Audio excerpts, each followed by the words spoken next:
In the competitive world, you can evaluate a Pokemon based on basically 4 things: type, moves, abilities, and stats. Now, a Pokemon can have bad stats if it makes up for it with a unique ability, like Shedinja. It can have bad typing, but make up for it with stats and moves, the way Calyrex Ice Rider does. It can make up for a mediocre or bad ability with just raw stats. But if a Pokemon doesn't have good moves, you're not getting anywhere with it. I don't care if you have As-1, Levitating Wonder Guard, an Electro-type Pokemon with 150 in every stat. If its only move is Splash, that's sort of the end of the deal. But just how a lack of moves can ruin a Pokemon, one move can be the difference between a Pokemon being laughably bad and a metagame-defining menace. Today, we're gonna look at the move that completely encapsulates this principle: Follow Me. We're gonna discuss the power of the move Follow Me, look at how basically every Pokemon, or at least every evolutionary line, that has access to the move in Scarlet and Violet has seen at least a little success, and maybe along the way, we'll figure out how it was that this move seems to make basically every single Pokemon good.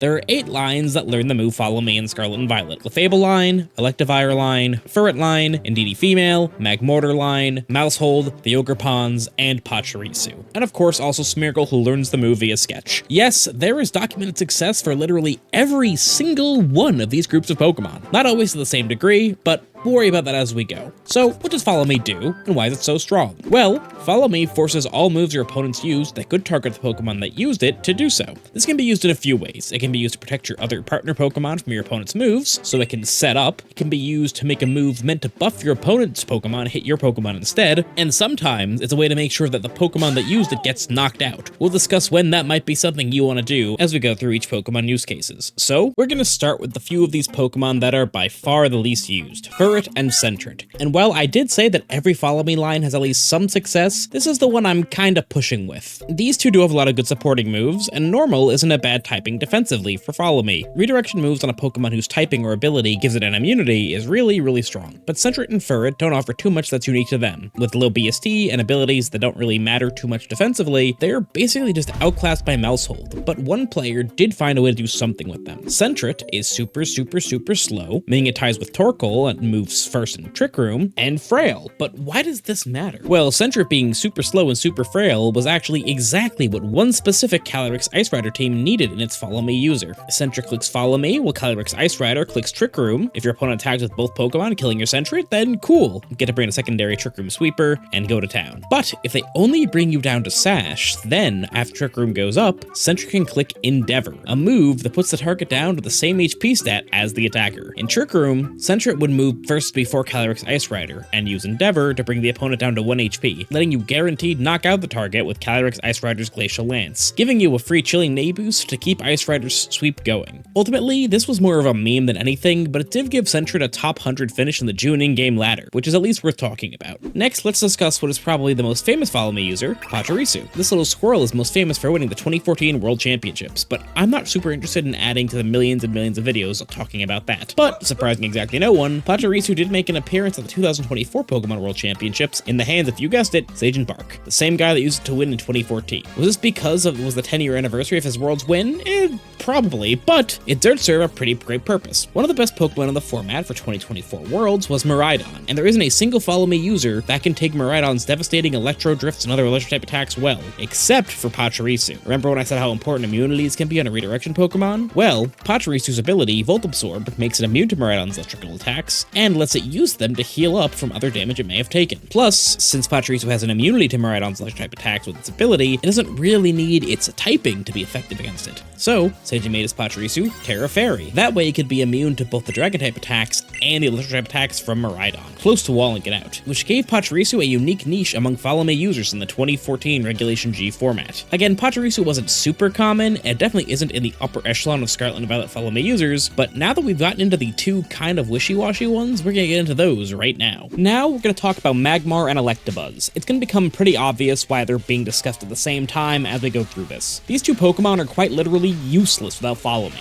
Pause the video, go down to the comments, and tell me the legitimate reason to use either of these two Pokemon in VGC without Follow Me. Did you do that? Good. Now delete your comment because you're wrong. Their usage chart kind of perfectly reflects what I'm saying. Way back in the day, these guys had access to Follow Me due to a move tutor in Pokemon Coliseum, one of the GameCube games. And when they had access, they saw some fringe play, including Sajin Park topping the World Championships with Magmar in 2013. But the second, nay, the millisecond, these two Pokemon lost access to their moves, they vanished. Just about a decade later, Electabuzz and Magmar regained access to these moves, and people assumed they would do pretty well right away. And, well, that's not quite what happened, but they did become popular eventually. First, Electabuzz started to see play in Regulation G on super aggressive Calyrex Ice Rider team. First off, with access to the ability Vital Spirit, it was immune to sleep, making it a great Amoonguss counter by redirecting spores away from your other Pokemon. Oh, he didn't know about Vital Spirit. Second off, with its great speed stat, it could outspeed max speed Incineroar with 0 speed investment, meaning you could taunt to deny Incineroar's Will-O-Wisps or Parting Shots extremely easily. And, it just took some hits because it was a bulky Eviolite Pokemon with Follow Me. Once we got to the current regulation, Regulation H, Electabuzz got way more popular, and so did its counterpart Magmar. Electabuzz's Electro Web for speed control, immunity to 2 of the 3 status conditions that a Sneasel can inflict with Dire Claw, has been extremely valuable for some teams, while others prefer Magmar for its access to Will-O-Wisp and its ability to deal a lot of damage to the format's many Steel and Grass types with Overheat. Plus, like we mentioned earlier, with a sleep-immune Follow Me user, these two are great at invalidating Amoonguss, which is really valuable when you're trying to establish a setup sweeper Pokemon like King Gambit, who would normally hate having to handle this stupid mushroom. They have had an absurd number of successes in the current regulation, with multiple always top-cutting. These two really are the poster children for just how much Follow Me can make or break a Pokemon. Next, let's talk about a lot of people's least favorite Pokemon, the stupid gosh darn French dog, Smeargle. Now, so far as we've been talking about our redirectors, it's all been about how specific attributes of theirs give them a specifically powerful niche. But that's not the case with Smeargle. Thanks to Smeargle's gimmick, it can fill basically any supporting role. With Sketch, Smeargle can copy any move it sees and learn it permanently, with only a few exceptions like Revival Blessing and Dark Void. This makes Smeargle the poster child for what I was referring to earlier, that a super strong moveset can make an otherwise objectively terrible Pokemon really, really, really strong. I mean, look at Smeargle's stats. His base stat total is literally lower than Pokemon like Snubbull, Pikipek, and Hoothoot. But when you can slap literally any move on a Pokemon, it's gonna be good. And with a Focus Sash, it doesn't really matter how weak you are, you're still gonna take at least 2 hits. This has led Smeargle to be a menace in so many different formats, from its days spamming Dark Void to the focus of this video, Scarlet and Violet, where its best results so far has been in the hands of former world champion Indeedee, who top forward with it using a moveset of Follow Me, Spore, Wide Guard, and Spiky Shield, a set that literally no other Pokemon can use. The ability to use Follow Me to protect its partner from single target attacks, or use Wide Guard, a move that blocks spread moves, is extremely valuable, since a common way to get around redirection is with strong spread moves. He also takes advantage of the move Decorate, which is Alchemy's signature move that gives a +2 attack and special attack to its partner Pokemon. This combination top 16 to NAIC, and I used it a lot and almost brought it to Worlds. Oh, poopy. If I tried to talk about Smeargle to completion, we'd be here forever. But the point is, a Pokemon that redirects moves and can do literally whatever else you want as long as it's not dealing huge damage is a very, very, very good thing to be able to do. Next, let's talk about Clefable and Clefairy. Funnily enough, these two Pokemon are less similar as redirectors than Electabuzz and Magmar were. In a nutshell, these two Pokemon have abilities that make them good at supporting Pokemon in different metagames. First, let's tackle Clefairy. Clefairy has access to Friend Guard, which reduces the amount of damage its partner Pokemon takes by 25%. This allows Clefairy to increase its partner's survivability even if it doesn't redirect attacks for it. FHP, Friend Guard is so strong, keeps both of them around! Clefairy's resistance to Dark and Fighting have made it a great partner for setup Pokemon like Golden Go, King Gambit, and Calyrex Shadow Rider. Just like Electabuzz and Magmar, Clefairy is a great user of Eviolite. However, unlike those two, its attacking stat is really, really, really bad, leaving Clefairy to be extremely passive when its partner Pokemon isn't attacking, instead relying on wimpy Moonblasts, Sing, which can put an opposing Pokemon to sleep but is very inaccurate, and sometimes Icy Wind for speed control. Clefairy has been good on and off for a lot of Scarlet and Violet. Like any pure support Pokemon, the higher the power level of the format, the better it is, which is why it was so popular with Calyrex Shadow Rider. It's worth noting that holding Eviolite for Clefairy is a much bigger downside than it is for Electabuzz and Magmar, because unlike them, Clefairy is not naturally immune to sleep, meaning that it's either going to have a really hard time into Amoonguss or need to run Terra Grass to get an immunity. Because it needs to hold Eviolite, it doesn't get the chance to do something like hold a pair of safety goggles. Now, let's talk about Clefable.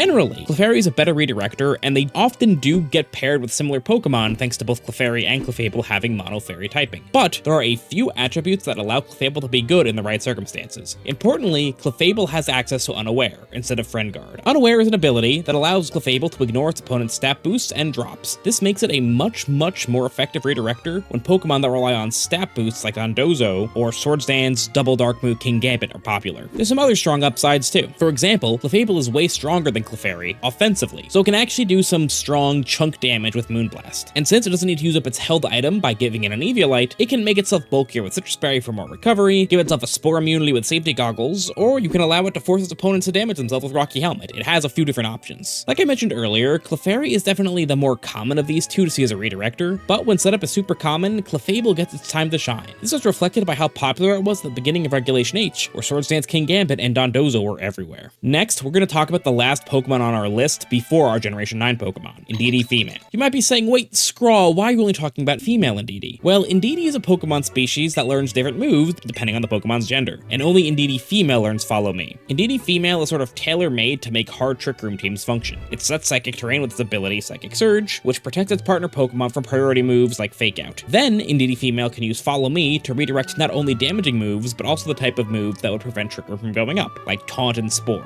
And since Trick Room Pokemon are often really bulky, it's exceptionally difficult to try to deny Trick Room by spamming spread moves to get around Follow Me. Combining Follow Me with this Pokemon's anti-priority ability lets Indeedee be the perfect Trick Room Follow Me user. Not to mention that Indeedee also has Trick Room itself, so you might end up guessing and double targeting its partner, only for the partner to protect and for Indeedee to set up Trick Room, turning every targeting turn into this really frustrating metagame. All this without really mentioning that Indeedee's ability to set terrain also enables strategies proactively. Psychic Terrain enables a super powerful move Expanding Force, while Indeedee protects the user with Follow Me, and it also makes way for other strong synergies, like Unburdened Psychic Seed Pokemon, like we've been seeing some people use on Sneasler. Basically, every hard Trick Room team that has done well in Scarlet and Violet has used Indeedee Female, most recently making top 4 of the Louisville Regional Championships on a really cool team featuring Executor. Now we're into the last 2 entries in the video, the 2 Pokemon from Generation 9 that have developed the ultimate technique of wiggling their finger in a seemingly unresistible way, Maushold and Ogerpon. Starting with Maushold, 2 of this Pokemon's abilities are viable in competitive play, Technician and Friend Guard, and both allow for very different styles of play. Let's start with Technician. This ability boosts the power of moves whose base power is 60 or lower by 1.5 times. This includes moves that have a low base power but hit multiple times, such as Maushold's signature move Population Bomb, which hits 10 times. 3,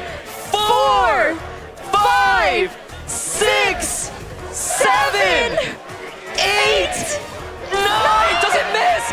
10 hits! What a start for This move can do absolutely stupid damage, making Technician Maushold probably the most offensive Follow Me Pokemon that we've talked about so far. On this style of team, Follow Me is something Maushold can do, but it's mostly there as an option for when there isn't a good position to click Population Bomb. Most recently, this style of Maushold won the Baltimore Regional Championships, where it could also be used as a setup piece. By using Population Bomb to make Stamina or Caladon extremely bulky, then being able to either blow up opposing Pokemon with Population Bomb, or support our Caladon with Follow Me. Speaking of setting up a Pokemon and protecting it, Maushold's other ability is Friend Guard, which we discussed earlier, which might make it seem like a very similar Pokemon to Clefairy at first, but there's a few key differences. First off, Maushold's a normal type, meaning it's great at redirecting ghost type attacks, making good for protecting ghost types like Golden Go and Annihilate, who we'll talk about more in a second. Second, since Maushold's fully evolved, it doesn't need to use Eviolite, so it can rely on an item like Safety Goggles to make it immune to Spore, or give itself some more bulk with Citrus Berry or Rocky Helmet or all the stuff we talked about with Clefable. Third, Maushold gets access to some really strong offensive support moves, like Feint, which allows it to break opposing Pokemon's protects, and Super Fang, which lets it chunk opposing Pokemon for good damage, and because it's pretty fast, it often gets to do that before its partner attacks. And it can use stuff like Taunt to stop status moves. But by far its most important trait is that it has access to Beat Up, which allows it to go for a super strong,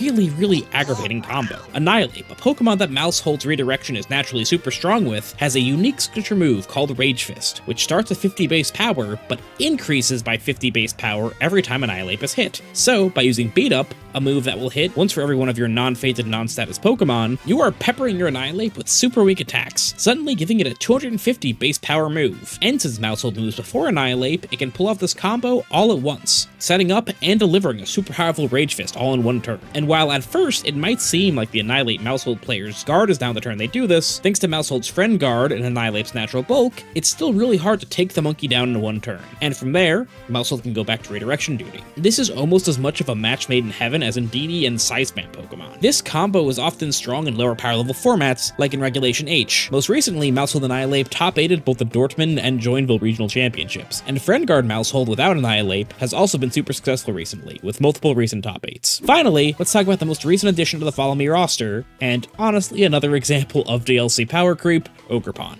Ogerpon has 4 different forms, all of which play pretty damn differently. Interestingly though, they are all pretty similar in the Follow Me department. For the most part, all 4 Ogerpon forms fill the role of an offensive Pokemon that can go for Follow Me as a supporting option when they don't have a good angle to attack with. But they're all each good at redirecting different types of attacks in Pokemon, so we're going to discuss them all individually very briefly. This is a sweeping statement though. Since they're all grass types, they're all good at redirecting a Moon's Spore, which is really valuable. Base Teal Mask Ogerpon is definitely the least used of the 4, but its grass typing makes it pretty good at dealing with water, electric, and ground type attacks, which were all pretty common when it was last legal, with Raging Bolt, Urshifu Rapid Strike, and both Landorus forms all being popular at different points in Ogerpon's career. Similarly to Teal Mask Ogerpon, Wellspring Mask is fantastic at redirecting water type attacks thanks to its ability Water Absorb, and when it terastallizes, it becomes pure water type and gets a boost to its special defense, making it even bulkier and allowing it to efficiently redirect basically any special attack. This Ogerpon is by far the most defensive of the 4, but it's also still dealing out super strong grass and water type moves just as often as if it's redirecting, if not more often. During Regulation F, Ogerpon Wellspring was everywhere. It'd be quicker to list the tournaments that it didn't do well in than ones it did do well in, so just like,